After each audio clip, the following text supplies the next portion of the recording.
it was an experience as being a paranormal investigator in the very beginning of my journey that made me question, should I really be doing this or not? I want to ask you, like, have you gone to these tourist spots that are supposedly haunted, like the train tracks, the asylum, and Donkey Lady Oh, Bridge? Donkey that's Lady what I was going to Bridge. talk about. What is Donkey Lady? All right, two efforts. We're back. It's Thursday. Where are you going? It's Thursday. It's Thursday. Thursday. I was gonna let Pop out. Well, it's Thursday. Worm, you gonna stay for the rest of the Ah, podcast? shit, dude. I was Midnight because I'm a little Paranormal scared, but Society is back we're with gonna us. do some prayers and stuff. Oh Scared. man, we're gonna need some prayer, some kind of cleansing after this because You know? I don't know. Like halfway through the podcast, I was getting like goosebumps, man. Ooh, Goosebumper. like I don't know. Sit back, buckle up. Let's go too hard, too fast with Midnight Paranormal Society. Boom. All right. Welcome back. Welcome back. Welcome to Too Hard, Too Fast. Too hard, too fast. Too hard, too fast. Too hard, too fast. Welcome to Too Hard, Too Fast. Welcome to Too Hard, Too Fast. Welcome to Too Hard, Too Fast podcast. Imagine waking up and seeing that thing next to you, man. The podcast of the century. The other fear I have is like windows at night. I hate looking out the window at night, thinking there's gonna be something standing there. Right. Person. That's from my experiences. Well, and I want to ask that too, Robert. Like, I want to know like how you got into this as Yeah. well. So what we can do is, I'll let Mike I'll- finish first. yeah, I'll explain because I want to share more experiences about. I want to get because since Robert's here only for my team, I want to explain or share with you guys how I met Robert, how Robert came about, and then he can say the rest. So here in San Antonio, they have different events where you can come out. Like how I met Robert actually was, I got invited. I was contacted by a lady from there's a mall called Wonderland Mall of Americas or Wonderland Mall. Yeah, we do And, free events there. Yeah, they have events there and stuff, free events. And she reached out to me and she says, "Hey, Mike, I have a question for you." I said, "Yes, ma'am." She says, I'm like really big into UFO stuff, and I know you're not UFO. You do ghost hunting, but I would like for you guys to be the oddball here." I'm like, "Oddball?" She's like, "Yeah." She's like, "We're gonna have all UFO people here, but I want you guys to come because, I want you to throw everybody off. Like, what the hell? Why are these ghost hunters here?"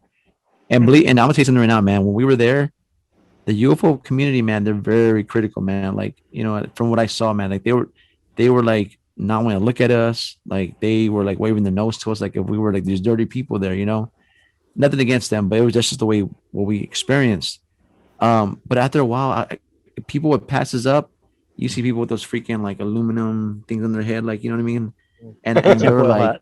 tinfoil, and nobody wanted to come approach us. And when people got close, I'm like, "Listen, I know we're not UFO people, obviously, right?" That's where I we was like, draw the line. Guys. I We was like, believe there's something else out there, but Right, we'll I was not like, believe in "Listen." fucking ghosts. I was like, "Look, we do paranormal investigating, we do ghost hunting.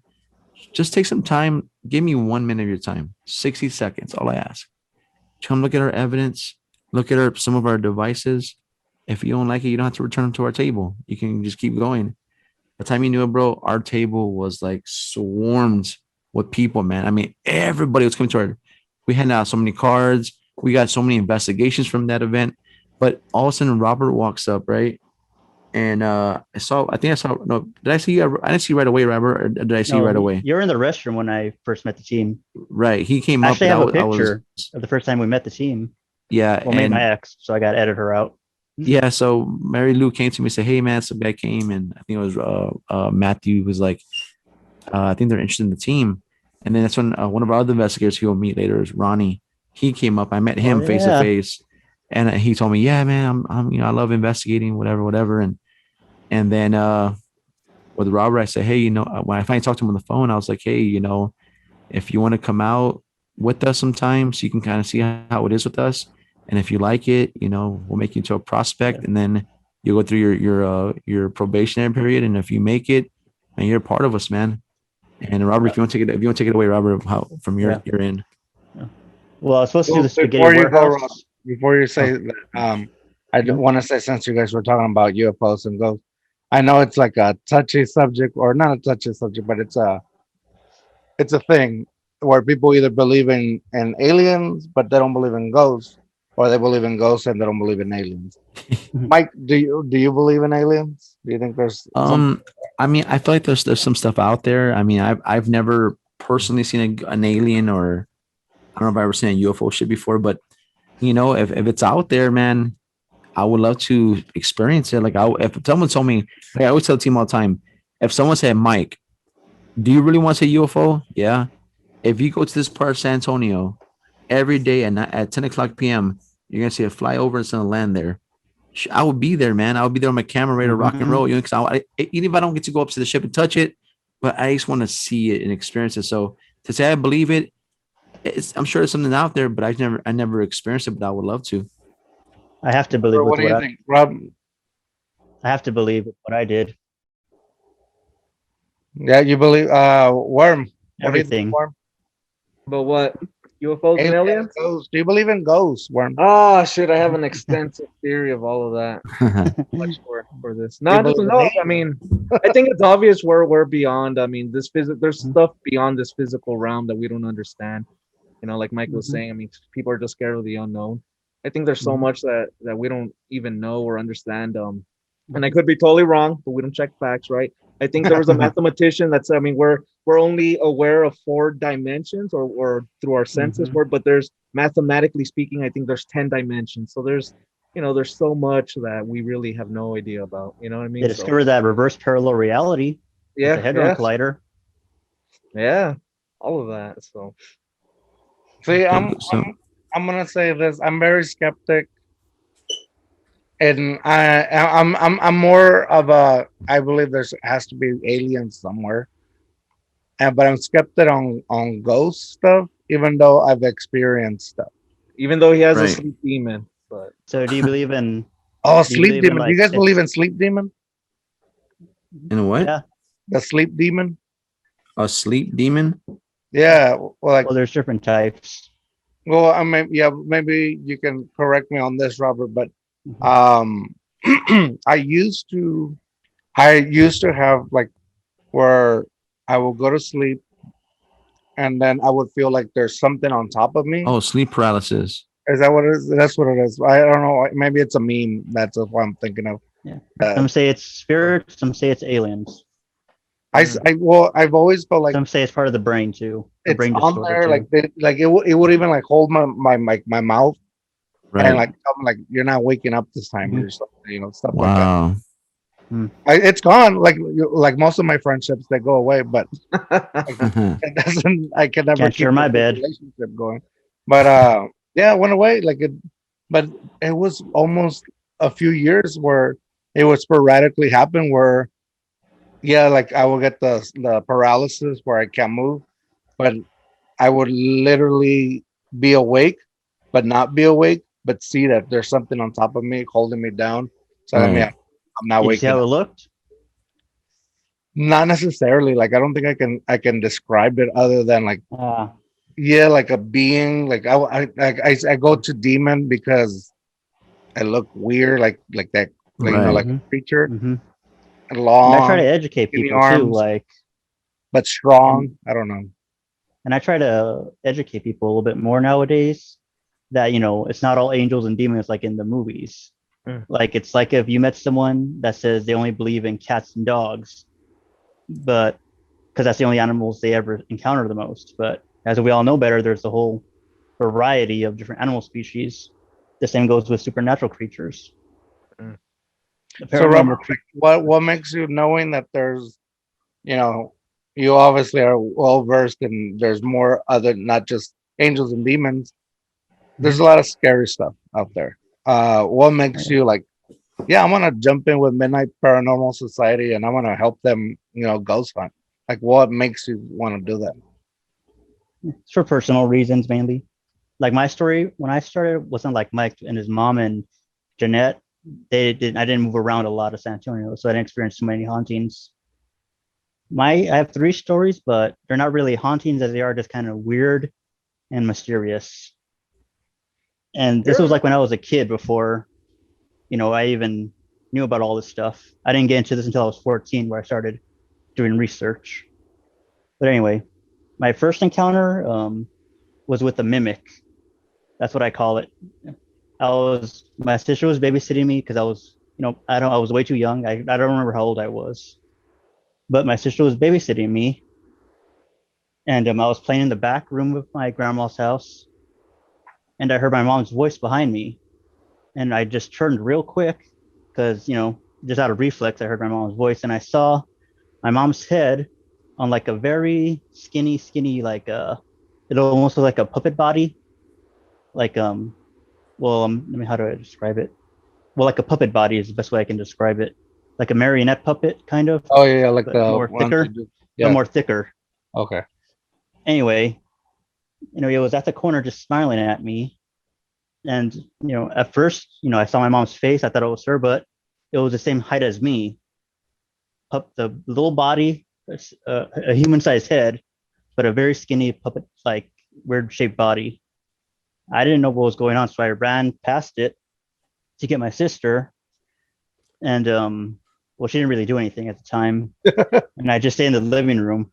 Anyway, and then if sometime later, I never saw the mimic again, just so you guys know. But doing research nowadays, I learned it was a mimic. I probably caught it mid transformation. What is a mimic, or what is it? It's a creature that can transform, not like a doppelganger. It's a creature that can wander and take different forms. And my other story is kind of more of a, like you said, parallel reality type thing, I guess. But like, I was watching TV. It was Nickelodeon. I was watching when they did those kids sports events on Nickelodeon. And I was doing some homework. I had to cut some paper. And when I did, I kept looking up and down at my homework and then the TV. And this was, I was a kid back then. And then, I was looking up, and then the host, looked at me on the screen and said, "Stop cutting." And then he went back to doing the interview, with the kids and stuff. And I know, like I was a kid back then. I thought, am I in trouble? That's trippy though. If that would have tripped me out, I'm like, what the hell? Yeah. That kind of reminds me. I don't know if you guys ever played Metal Gear. Oh yeah. When you're at the end where you're like, you played this game for so long, and it's like talking to you. And Yeah. it's and so that freaked me out. I was like, what's going on here? Mm-hmm. And so, I mean, it was part of the game, but Right. Through time, I learned, through time, like all my studies, I learned that it was probably a little dimensional shift. I might have encountered a little pocket parallel reality type thing for a moment as a kid, but I never really looked back on it. But the third one how do you guys deal with this? Like when you're out and there's actually stuff going on, like I guess you guys pray. I've seen that, you ask your audience to pray for you guys. And just a disclaimer, we're diverse because I'm not Christian stuff. But we are diverse. We have different people with different beliefs and stuff. I don't believe in religion, but I talk to Worm all the time. I get it. I appreciate, because I'm Native American, so I do all the mystic and more earthbound stuff. So do you think that, Mike, really like the praying helps you guys, or does it cleanse you from like being attached to anything? I mean, just like anybody who has a belief, right? You're praying to something. For me as a God, and I believe that, right? I just, whatever helps you, I guess. But for me, I pray to God and I said, listen, Lord, I feel like you connected us to this family or this individual, and they're going through something, right now. Somebody else can be here helping them, but it's MPS. So can number one, I feel like you're trusting us because we're here helping them, but can you please protect us through this process? Because, things exist that whether people want to believe them or not, there's things that exist. And it's like, we're about to deal with something, and, no matter who you pray to or what you do to prepare, but you got to be prepared, because when you go in there and like I said, things go crazy, whether you believe it or not, it's going to happen. And, we want that extra protection, Every little bit helps for them. And not just for us, but our clients, because we invite our clients to be a part of the prayers. And like I told Robert right away, you know, because he told me, oh, I don't pray about that, you know, whatever. I said, listen, Yeah. you know, if you don't want to pray, I will never force you to pray. Yeah, I That's do my not ritual that's stuff at not home. that's not what I do. But one thing that I have seen, right? There's, you know, how there's people who are atheists, right? We used to have atheists on the team, and I told him, listen, man, I will never change your mind. If you don't want to believe in God or anything at all, that's your business, man. I said, but if the day comes and you get so scared and and I've seen this happen before. People are like, I don't believe in God, and then things happen to them. They're like, please God help me right away. You know what I mean? And so I was like, look, I'll never change your mind, but if the day comes and you want to find God, you know, go to the church, do what you need to do to get, you know, you connect with them, but that's on you. Right. And sure enough, this guy, we had an experience. He got so scared, he went and got saved, man. But again, that's on him. But And I'm happy I because go ahead. I'm happy because since I joined, the team kind of opened up more to different type of spirits. Now, like they talk about land spirits, elementals, stuff like that, elemental spirits. When we kind of, I help them broaden their horizon a little bit more, and I'm happy about that. Nice. And actually, I want if you guys could expand on that, like these experiences, how has it influenced your faith? And if you don't mind sharing, I guess what faiths you guys do have, and whether it be like Me personally, you know, I'm a Christian. You don't. I mean, I'm not in church all the time. Like I haven't been in church in a while. But it's not even about the religion itself. It's about the faith that you have. You know what I mean? exactly. And you know, for me, it's like you know, even though that I know I've never seen God like here in front of me, but I believe there's somebody, He's out there. You know what I mean? And so for me, it's like I'm always praying to God. Like I'm like, listen, you know, whatever I go through, man, please be with me, because again, there's things out there that we understand, and the only way we can understand is by going out there and finding out. But at the same time, it's like, you know, if you see someone climbing this, you know, those big old turbines, they're believing in their equipment to help them, you know, climb that thing and not fall down. So to me, it's like my belief and my protection is the Lord, and so that's just my belief. Robert, he has his own Yeah, thing that he I work with does. I work with different gods and goddesses and spirit beings, and it helps. But yeah, let me tell you the third story. I forgot about that. This one's kind of ongoing still for me. I still encounter it once in a while, but it's kind of like Men in Black type stuff. It was another story that happened when I was a kid. My sister was babysitting me again, and I was just watching TV, and I heard a knock on the door. And when I went to the front window, I saw this car. It was a black car. It had two men in suits, like on each side of it, just guarding it, I guess. And when I opened the door to see who it was, out of reflex, this really nice looking old man in a suit was there. He said he wanted to talk to us or something. I still remember how he looks. He had a little balding, white hair, very thin glasses. But he had a really, really gentle smile to him. And then, you know, I was still a kid, so I got my sister, and then I went to go play again with my toys. And my sister, she never told me what happened. I saw her open the door and talk to them for like maybe a few seconds, but she never. I asked who they were, and she didn't really respond. And recently, last year actually, I was talking to her again and asked her if she remembered that, and she said she doesn't remember that incident happening. But She says she doesn't remember that. yeah, she can't remember ever talking to a man like that. But that was years ago, so I don't know how good her memory is. But you know, throughout the years, ever since then, you know, I see those, you know, guys in, you know, black suits. Like one of the main ones that I remember is I was at the library because when I was 14, that's when I started all this. And that was I didn't have a computer, and I would check out books about like all this supernatural stuff, paranormal and stuff. And I remember it was a Collins Garden library, and as I was walking out, I saw this like the same black car, one man just staring me down, black suit, like just looking at me with sunglasses. But I knew he was staring me down as I was walking to my mom's car, and he just looked at me until we went out of the parking lot. And you know, throughout the years, I had little weird encounters like that. You know, seeing them, but I haven't seen them since I joined the team. So, dude, Rob, you're putting some bad juju on us. Like right now. I feel like I'm gonna start seeing. Well, I was told like maybe like I was actually told by the team too that maybe it was Men in Black that I encountered, and for some reason they have an eye on me. Maybe, Well, man. in our neck of the woods, we call them La Migra. But Man, I that's got my funny. papers. Don't send me back. Don't send Mhm. me back, guys. That was He, to meet the Uh, he doesn't reservation. understand Spanish, so it's the Yeah. immigration. Oh, okay. Uh, I'm sorry. well, I'm native, so they'll just meet your Um, reservation probably. So, no, I'm sorry. Go ahead. What were you gonna say? no, no, you go. Did you I was just So, making jokes.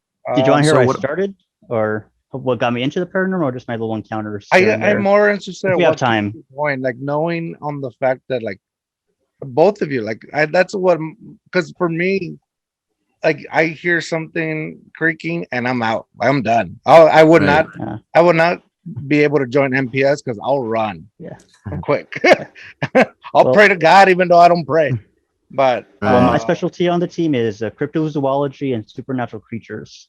That's what I bring to the table for the team.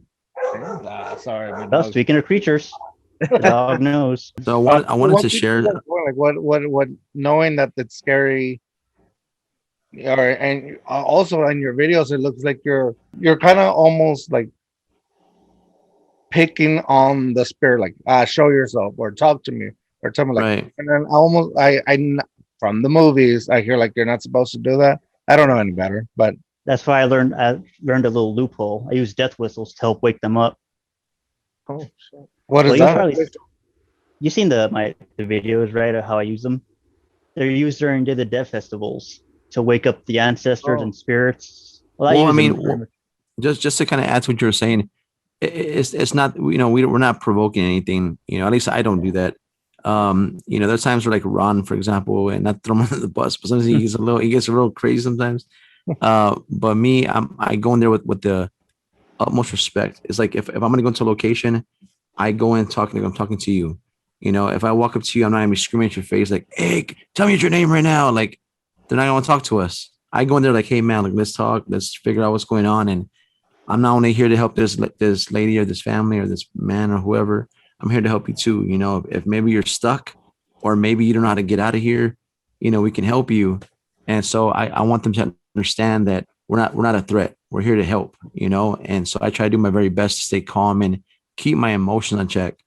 I can't speak for everybody, but that's at least for on me. I try to keep myself balanced. That way they understand, hey, you know what? This person has the right intention, and maybe they'll open up to me. Yeah, like And you're just not out of habit, we do sometimes raise our voice just out of habit because Right. when I Right. joined the team, they have like what do you call it, the spirit box that has that loud static. You got to speak over it, and Right. I guess it's just muscle reflex from that.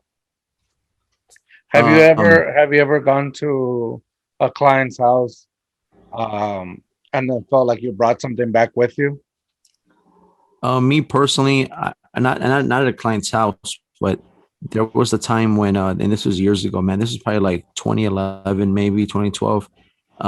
There was a moment where there's a bar here in San Antonio called Pat O'Brien's Bar downtown, and I know it very well. right, and so I investigated a few times, and there was one night where everything It's was supposed to be rushed. I haunted. mean, It's haunted. yeah, it's Sorry. haunted. Yeah. Oh, The I didn't cl- know that. Yeah, the claims there are people, the workers they see and hear, little kids on the second floor. And so it was a rush night. Like, one thing about me, that I made a point that whenever we go to an investigation, I don't care how, if we never go late. I mean, not never, but we do our very best. We're big on punctuality. Like, we want to be on time. We want them to know that we care. We're there. Man, it's freaking Nat right here. Sorry, guys. It's like right here dancing in my face. Worm, And stop, so Worm. Hey, something doesn't want him to talk he wants to about be this. he wants to talk, right? No, so I was rushing, and this is before Robert and the rest of the team came to be a part of us. And I was rushing to the investigation. We didn't pray, we didn't do anything. We just kind of went in there. I mean, it was like a recipe for a bad day, man. Like, it was just, one of those days where you just want to forget about. And so the investigation was over. I was upset the whole night. And so it was time for us to leave already. Well, we packed the stuff up, we bounced, man, we left. I went home. My ex at the time, who I was with, we were asleep at night. and I woke up because I wanted to eat some food. I was really hungry in the middle of the night. I get some leftovers. I put in the microwave, and as I'm hitting the like beep beep beep, hitting the buttons, directly behind me was the walkway that goes into the living room.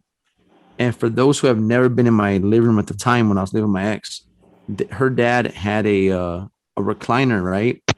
And imagine this recliner is all leather, right?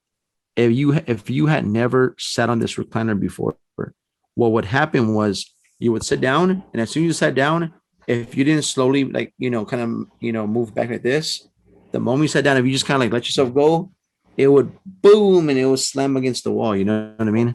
And so people had to like slowly let themselves go down. And so I'm hitting the buttons, right? And I don't know if you ever heard when you don't sit on leather for a long time and you sit on the leather sofa, it makes like a crinkly sound or some kind of like sound that leather makes.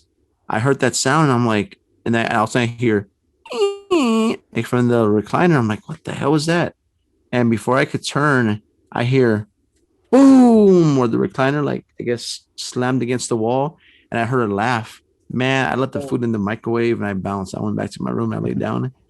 You don't And even Max was like, investigate. You didn't go. right. And I'm like, Max goes, what's wrong? What was that sound? I'm like, nothing, just go to sleep.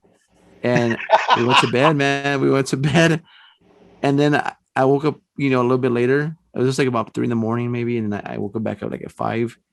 And I went and put a camera over there, a camcorder, hit record, and I went back to bed. And then afternoon came. I went to retrieve the camera to play it back to see if anything happened. And nothing, right? Nothing big happened. And I was like, okay. So I got my recorder. I hit record and I went to the whole house like, hey, look, I don't know who's here. But whoever you are, wherever you came from, you got to go. Like, I'm sorry. It was my mistake. The last place I was at was Pat O'Brien. So if there's any children here with me, you got to go back. And I go back to play the recorder. And when I played it back, you're not going to believe what happened. I played it back and I'm listening to my questions I'm asking. One of the questions I asked was, what is your name? And a little boy came through and said, Patrick. And the claims, of course, were at Pat O'Brien's bar. They heard kids, they seen kids. And so I was like, maybe one of the little kids followed me home. So before I could cleanse, it just took off on its own and left. So yeah, you got to be very careful because it could have been equally the way it was just, at least I know it was a small kid. It could have been something bad. So you got to be very careful when you do this stuff. And there's times when, after we do an investigation, the next day, I check, we have our team chat. The whole team talks about like they feel like so drained, they get hit by a truck. Like I always see that when I'm out shopping and stuff, and like I always feel so bad for everyone when that happens. When I see that in the chats, like they just feel drained. Like that's what gets me. Like sometimes that stands out to me. But no, if you don't mind, I wanted to share 2 more experiences. So one of them was I guess you can say it was an experience as being a paranormal investigator in the very beginning of my journey that made me question, should I really be doing this or not? I'm not talking about like I questioned the situation. I'm like, should I really be doing this or not?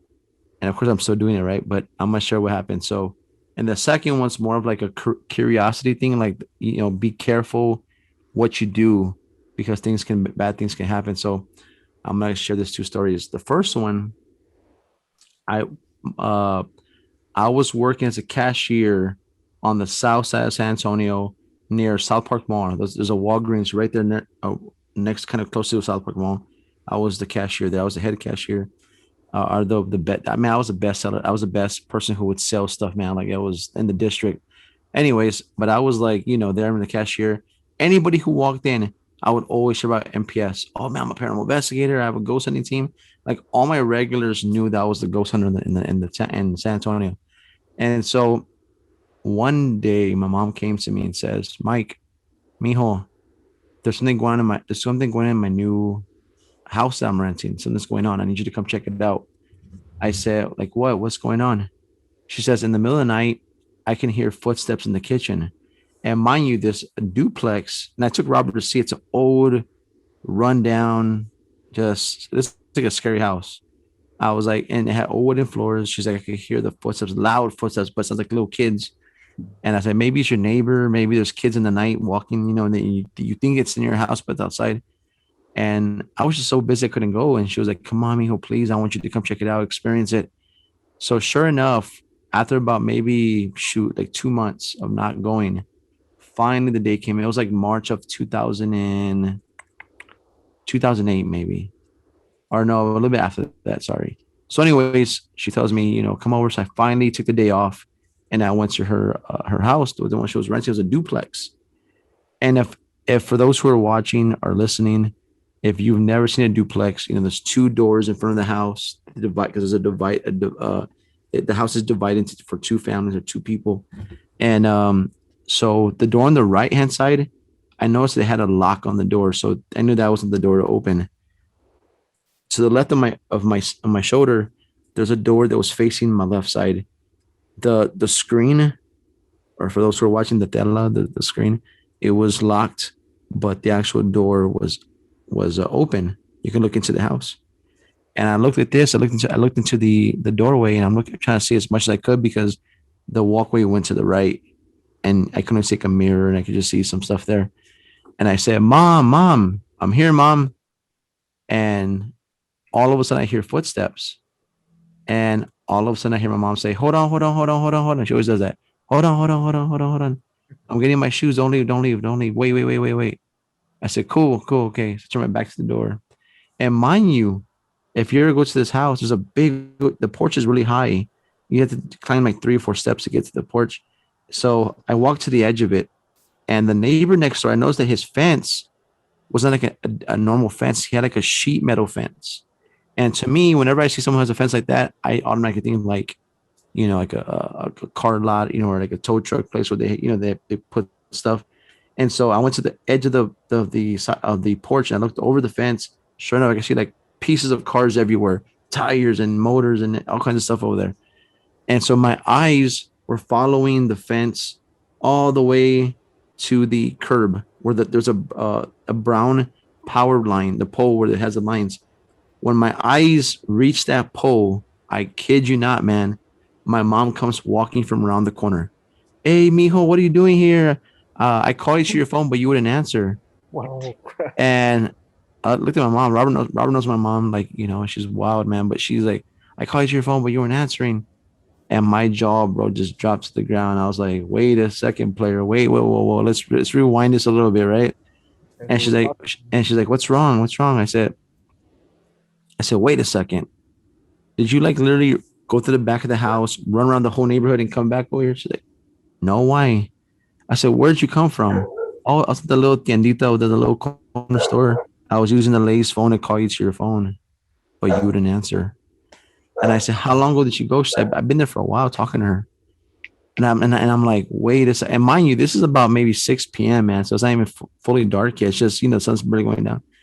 And so I'm like, wait a second. There was 3 of us there, right? Besides my mom. I'm like, wait a second. We literally just heard you from inside the house say, hold on, don't leave. I'm coming. You're getting your shoes or whatever.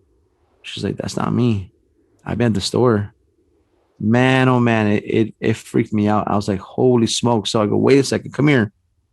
We walk up to the porch, and I go to the door, and I said, listen, stay quiet. I said, Mom, hurry up, you're taking too long. And my mom's standing there looking at the door, and she hears her own voice that I told you to wait. Hold on, I'm getting my shoes. Dude, my mom, like, she wanted to scream, but she couldn't because it was like, I guess, the excitement. She was like, I told you something's in my house. I told you. Here's the kicker, right? So I go, where's your boyfriend at? Because she used to be this guy named Freddie. He was from Honduras, right? And I'm like, where's Freddie at? Oh, he's in the back, grilling back there, barbecuing. I'm like, barbecuing? I don't smell no smoke. Let me tell you something, man. I don't know about you guys, but I've been to many neighborhoods in my life. And when someone's grilling, I don't care, it's like 2-3 houses down the next neighborhood. When someone's grilling, man, you smell that smoke travels, man. You can smell that charcoal or the wood or whatever. You smell it down the ways. Yeah, sure. There was no sign of a barbecue, man. But the moment we walked to the driveway and we started going up to the back, like imagine like a wall of just smoke. we smelled the barbecue out of nowhere. Out of nowhere, man. I'm like, there's no freaking way, man. We would have smelled that shit, you know? And so Freddie's there. He's grilling, barbecuing. Hey, Mikey. And, we're grilling stuff. And we sat there and we're talking, just waiting for the time to pass by. Midnight finally comes. And I said, okay, guys, it's time to investigate. I said, Mom, Freddie, and one of my exes was there with me. I said, can y'all go to I go, Mom, y'all go to y'all's room, sit down and lock the door. I said, what we're about to do is we're trying to make contact with whatever's here. I said, at any point that you're in your room and you want to get up off the bed or move your shoes or whatever, just say out loud, not like yell it, but just say, I'm moving my feet or I'm getting off the bed. I'm sitting up, laying down. That way we can label. And if I hear it in the recorder, I know it's one of you guys, not the ghost, right? So they were like, okay. So they went to her room. We went to the kitchen. And before we started investigating, we went through the whole house. And mind you, the whole duplex is supposed to be for two families. My mom had access to the full house because nobody wanted to rent it. So he said, hey, you can have the whole house for this low price. So our first thing was to do was before we turn all the lights off, let's go clear the whole house. Let's just do a walkthrough real fast. Let's see if there's broken glass or there's anything that can harm us. If we fall down, I don't want to fall on nails or, break my legs or something crazy. So we cleared the whole house. And the one thing that we noticed was each room, the windows were nailed shut. And not only were they nailed shut, but all the rooms, it looked like they were just done. Like once, someone does tape and float, like they just, they're, renovating the rooms or, just fixing them up. Everything looked brand new, man. No broken glass, no furniture in none of the rooms except for my mom's room. That's it. And so I'm walking. I'm like, okay. So I'm like, where do we start at? So all the rooms had white doors, except for one room. It had a red door. I said, let's go in there. And when I first started NPS, I didn't have a lot of stuff that I have now. All I had was one recorder. All I had was a voice recorder, a flashlight. And then at this time we had a camcorder, but we had to borrow it from somebody. We didn't have anything. It just started. And so we put the camera on top of the water heater facing the hallway and that everywhere we're at. We go into the room, we close the door behind us. And the guy who was with me, he was a former member of my team. He says, what do we do, man? What do you want to do? I said, you know what, man? Let's not say a thing. Like, let's not do nothing. Let's sit on the ground. Let's be extra quiet, not a peep. And let's let whatever's here get curious and come to us. Like, I want the thing to be like, hey, man, what are these guys doing? And come to us. And sure enough, man, we're there for about literally 10 minutes sitting down. All of a sudden, man, I will never, ever, ever forget this moment. I'm sitting on the floor, and the guy's across from me. And we're just like looking at each other, looking out the window. And then all of a sudden, like it just out of nowhere, it was like a scary movie. All you heard was like, boom, boom, like loud footsteps coming from the front door, coming down the hallway towards where we're at. And all I kept thinking was, you know what? This dude can be slick, man. Like, my mom's boyfriend is gonna play a trick on us. Like, he's gonna scare us, right? So we get up real slow. I said, look, when he gets close to that door, we'll count to 3 and we're gonna rip the door open and scare him. And so he goes, okay. So we get up real slow. We walk to the door and you can hear the footsteps, boom, boom, boom, like coming towards the door. It stops right in front of the door. It's the footsteps, boom, and it stops. I rip that door open, nobody there. And my thought was, okay, if he runs away, if we hear those loud ass footsteps, if this thing runs away, you're gonna hear this. You're gonna know which way it's going. No one's there. We get the flashlight on. We're looking at this. There is nobody there. I close the door, and I said, "Listen, my name is Mike." I said, "My mom is renting this house." I said, "I don't know who you are or why you're here. I'm not sure if you died here or if someone, invited you here." I said, "But my mom's staying here now. She's respectfully going to stay on her side of the house. You please stay on your side." I said, "But before I leave today, I want to see how I can help you. If you can answer some of my questions, if possible." And so I'm doing the whole thing, right? The whole thing. And then I'm nervous, right? Because, I just heard these footsteps.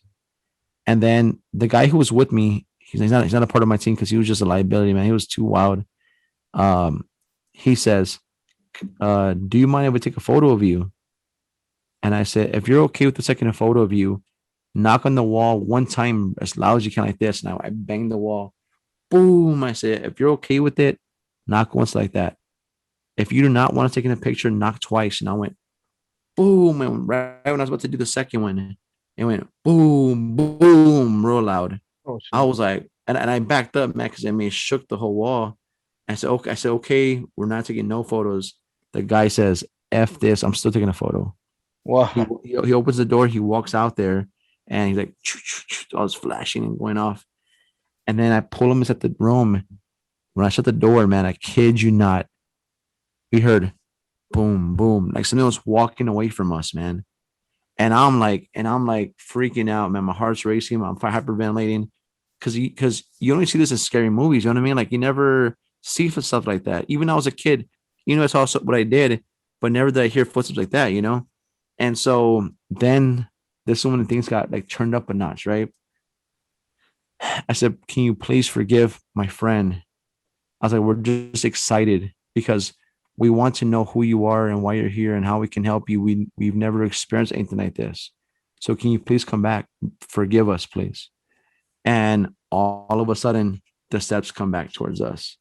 And this time, where the level kind of went up a notch, as it's walking back to us, it's walking more slow. Like you hear, boom, boom, and as it's coming closer, all of a sudden we heard like if something was dragging against the wall as it's coming towards the door. Not like nails or anything, but like imagine something just rubbing against the wall. I don't know if it's a hand or if it's a body part, but something's rubbing against the wall as it's walking towards the door where we're at. And here's even the bigger kicker, right? The more closer this thing gets, the door handle on the door would rattle every step. And I'm like, dude, it's just like a scary movie, right? Is this like a nightmare? You know what I mean? And I was scared, man. And as it's happening, I told myself, like, Mike, what the hell are you doing, man? Why are you doing this for? Like, do you really want to keep doing this? Like, who knows what's gonna be behind that door? And I was scared. I'm not gonna lie, I was terrified, man. But then I reminded myself why I was there. I reminded myself why I'm doing this. And I reminded myself of those moments when I was a kid and my mom would cry. She would cry and not know who's going to help us, who's going to believe us. And I told myself, imagine you and your mom represent one family. Imagine how many other families and individuals are out there who are going through this and don't have anybody to come help them. So this is why you're doing this. For all those, you're going to be the voice for the voiceless, And I reminded myself that. And so the fear went away. It was like, not that I became the Superman or this big badass, but I said, how am I ever going to understand why or how or this stuff happens? It's like, if you want to understand the way lions are, you got to go work with them. You got to, the way these trainers who train lions, they don't just look at them like, okay, I'm going to work with you. Like they have to go through all the, everything, man, research and working the lions, raising them, So for me, if I want to better understand the unknown, I had to dive deep head first, man. And I got to learn as I go, just like all of us. And so that was my way of telling myself, you know what? I'm not going anywhere, man. To me, and this is just my belief, if I have God Almighty, man, the Lord above, if that's who I have as my protector, what do I have to fear? Exactly. It's like imagine you have the biggest protection ever spiritually. Why am I gonna fear? What I'm not that I'm gonna be like this crazy psycho, like, hey man, I'm gonna go just run to everything head first. No, but at least I know I had the protection, you know what I mean? Like you have the big guns, And so, that was one of the experiences, man. And so when I went home that night, that morning, I was reviewing the evidence and something crazy happened. So on the recordings, there was a point where I asked if there was anything there that was preventing the spirits from talking to us. And this voice came through. And I mean, it was like a whisper, but it was loud enough where we all heard it. And the response was, it's evil. And I was like, what the hell? And I played it again, and it became more clear and said, it's evil. And then all of a sudden, what really freaked me out was the session's continuing, right? We're going through the recording, and 6 different times, a minute apart, you will hear us talking, about random stuff, and they will say evil. A minute will go by, evil. 6 times it said it. And I was like, holy crap, man. I mean, that, and then I had found something. I didn't have a cleanser back then. I found someone who was wanting to cleanse the house, but my mom was so afraid she ended up moving out. She's like, I can't deal with it no more. And so now one day I took Robert, me and Robert and one of my previous investigators, who I said, hey guys, I want you guys to see this house. And I showed them some on the west side, man. And we pulled up and I showed Robert, but that house, man, is still standing. It's still there.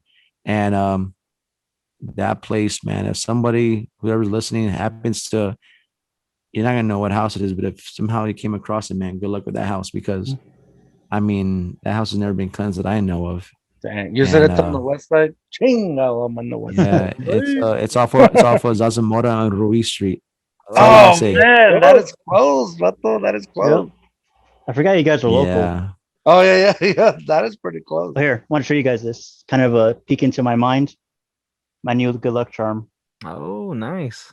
You wear From that on Mothman to Bigfoot and everything in between. Yeah. My encounters are not like Mike's. They're not really ghost related. They're, well, you heard my stories, how they are. They're more out there. They're not really ghost related. But and you take that with you when you go. No, I just got it.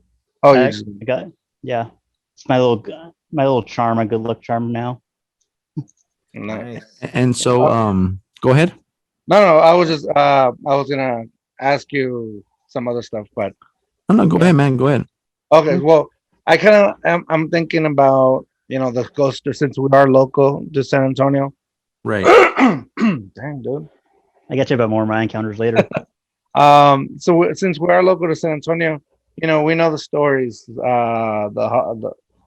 Actually, I'm not from San Antonio originally, so when I moved here, everybody's like, "Oh, you got to check out certain spots for Right. hunting." So I want to ask you, like, have you gone to these tourist spots that are supposedly haunted, like the train tracks? We've been there, but It's been You know, debunked not- the train tracks already. yeah, it never happened here in San Antonio. The story of supposedly this kid's being hit in a bus.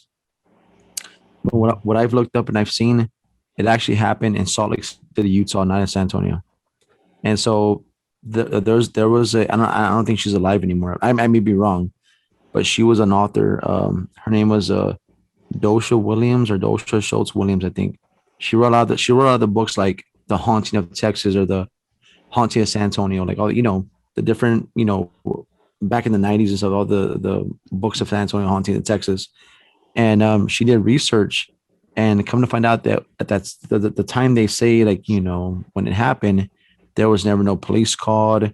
I mean, if you think of a train hit a bus full of kids and they get demolished, there'll be some kind of records of it. Like the 911 gets called, somebody gets called, the ambulance, fire department, somebody's gonna have to go out there and clean it up. You know what I mean? So it's like, this would be all over the news, but it wasn't. So I mean, not to rain on anyone's parade. Yeah, Go ahead, I mean, Robert. and I guess if people know the story, they know the story. But if they don't know the story, there's this train tracks in San Antonio where you park your car, in the middle of the tracks, and then so these kids that got hit don't want it to happen again, so they Right. park your car over the tracks. Right. So that's the story, and then people will obviously say like, you put baby powder. powder, and you can see the handprints and all kinds of nonsense. The But phenomenon is called a gravity hill. gravity, yeah. Gravity hills. I have my books has different that have been happening in different states too. Yeah. But they don't call it a different bus crash. Yeah, It's called a gravity hill phenomenon. I don't know where the story came from, but as soon as I moved here for I think college, in the 30s. that was the thing. Like, that 1930s was, when it happened. yeah, that was the thing to do. It was like, oh, you got to go to the tracks. You got to. The other thing that you were supposed to do is the asylum. And Oh, I've been Oh, there, yeah. man. have you guys been I there? had to and sneak in. tested that out? Yeah, that place, I'll tell you right now, man, for future reference, if you go now, like back when I first heard about it, this is when I first started doing, investigating. I went and there was no fence there because, I think what they did was They put this big old mound or like a hill of dirt so nobody can cross over it. But man, everybody was crossing that thing, and it's like no trespassing. Now there's a big fence there with this with security and I think the police department or something down there, but you can't get in Yeah. now.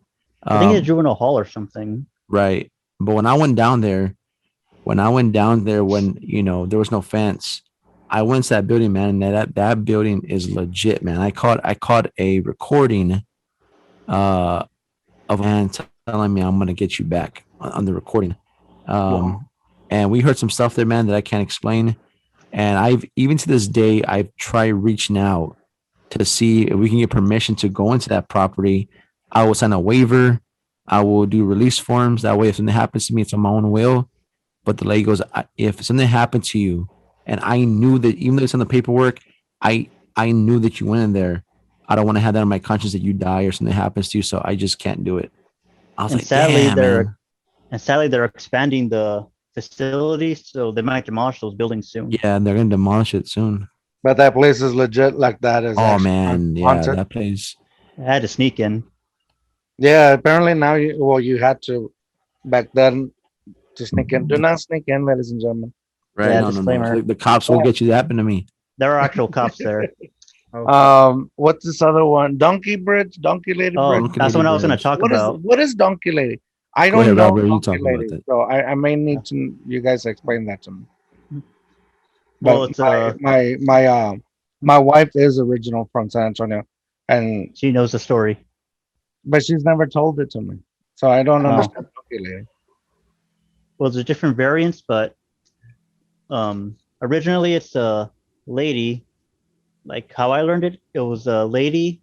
She had a donkey and like a family, but these men from San Antonio, I guess they kept bullying her or wanting to buy her property. One of those type of scenarios. And she was very mean to them. And eventually, they came, like if the guys that wanted to buy her property, they basically set her house on fire. They killed her husband and child, and they killed her favorite donkey too, because she always walked with a donkey, I think, from what I remember reading. And she apparently, I think they left her for dead. They burned her. She got deformed in the fire, and they left her for dead. But she supposedly stalks that area now.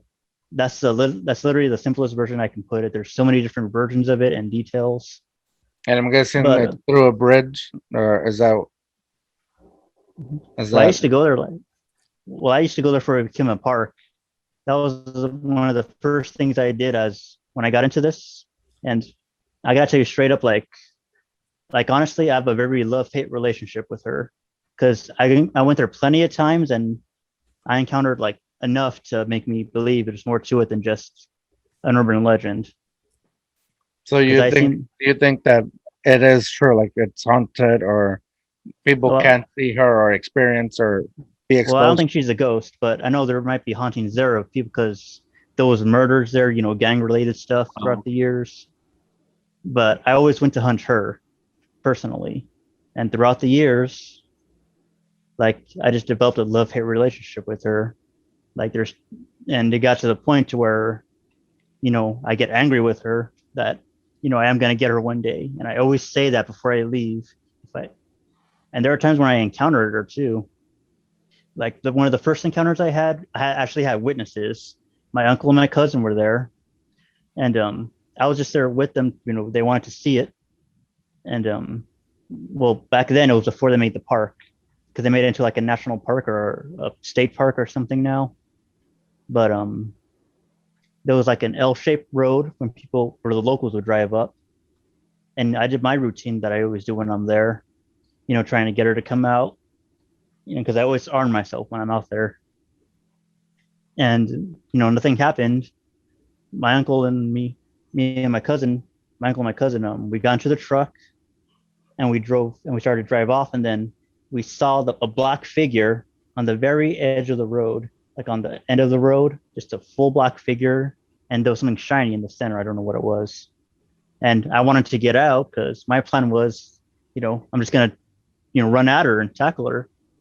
That was the best plan I can come up with. And my uncle would not let me out of the truck for nothing.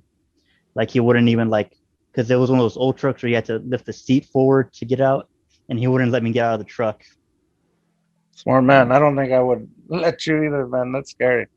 And I was still a teenager back then, but ever since then, like I always go back there, and once in a while I go back there. I go hunting her in the woods. I gotta send you a picture of all my hunting gear, my monster hunting gear, and all that. I gotta send you a picture of that one day. But that's I do that one because that's the easiest one I can find. That's the easiest access to, a supernatural creature I can find. And with me, I came up with the theory that she's kind of like a pseudo immortal type thing, like a not really a deal with the devil, but someone who practices. Maybe she got into more of the dark magics, and that's what kept her alive for all these years, I guess. And there are like reports of people, sacrificing dogs there for her, cult activity. Oh, dang. As long It's as it's just one not of this one. So. Oh yeah, This guy, he always has to put his dog on every episode. I've seen so many. Hey guys, weird I stuff won't up keep there. you guys any longer because you know what? I'm probably not gonna sleep anymore. I'll tell you that. There's so much, like my head's gonna be like building so many different stories. Right. Yeah.